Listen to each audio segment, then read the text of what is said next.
Yn y fideo yma, dwi am ddangos i chi sut i greu choker am llai na punt.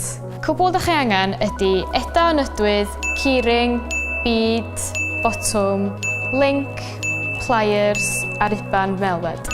Y cam cyntaf ydy mesur y riban melfed i ffitio maint y gwddw, a wedyn torri fo i faint bynnag maint sydd angen. Cam nesaf ydy gwnïo'r ddau ben fel fod nhw ddim yn raflo. Unwaith ydych chi gwnïo'r ddwy ochr, mae eisiau ychwanegu'r keyring i'r canol. Rwan, dwi eisiau cysylltu'r bead efo'r link i'r keyring.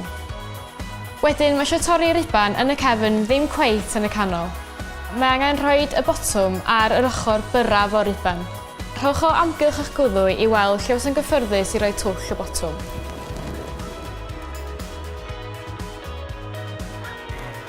A dyna ni, choker am llai na punt.